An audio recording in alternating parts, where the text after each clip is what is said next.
예, 더불어민주당 원내대변인 윤종군입니다. 한건 브리핑하도록 하겠습니다. 박정희의 건강보험 도입, 김대중의 건강보험 통합, 무엇이 나쁜 보험이고 무엇이 좋은 보험입니까? 무엇이 좌파 정책이고 무엇이 우파 정책입니까? 최근 국민의힘의 작태가 한심스럽습니다.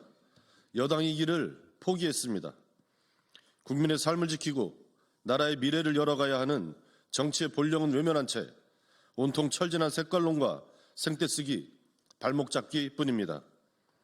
때 아닌 내란 사태로 민생 경제를 천길 낭떠러지로 떨어뜨리고 나라의 품격과 헌정 질서를 무너뜨린 데 대해 일말의 책임감도 찾아보기 힘든 지경입니다. 그런 가운데 딥시크가 촉발한 인공지능 경쟁과 미 트럼프 정부의 글로벌 관세 전쟁으로 대한민국은 그 어느 때보다 비상한 대응이 절실한 시점입니다.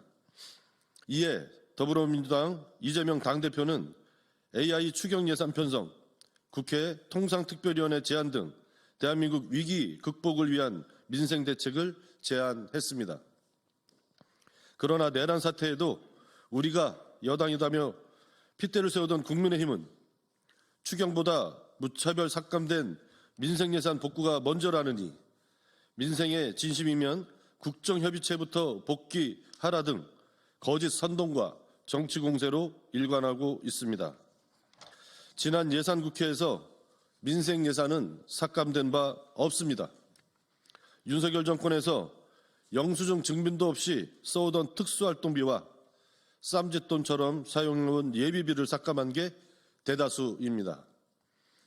저소득층 임대주택, 고교 무상교육, 지역화폐, 에너지 지원 정책 등 민생 예산을 삭감한 것은 오히려 윤석열 정부입니다.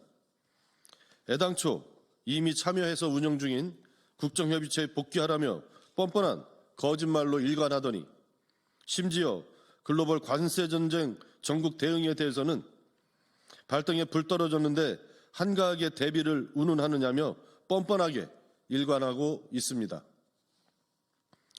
국민의힘의 말 맞다나 지금 대한민국의 발등에 불이 떨어졌는데 정작 국민의힘은 내란 수계를 아련하기 위해 구치소를 들락거리는 한가한 작태를 보일 뿐이지 않습니까?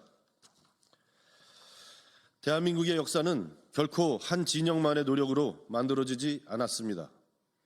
변화무쌍한 국제정세와 세계 경제의 파고 속에서 오직 국익과 국민의 삶을 개선하기 위한 정치적 결단과 합의가 지금의 대한민국을 만들었습니다. 박정희의 건강보험, 국민연금, 지금의 국민의힘의 잣대대로라면 사회주의 정책이라고 비판받아야 마땅한 정책일 것입니다. 그러나 이러한 정책이 대한민국의 사회 안전망을 튼튼하게 만들어 왔음을 온 국민이 인정할 것입니다.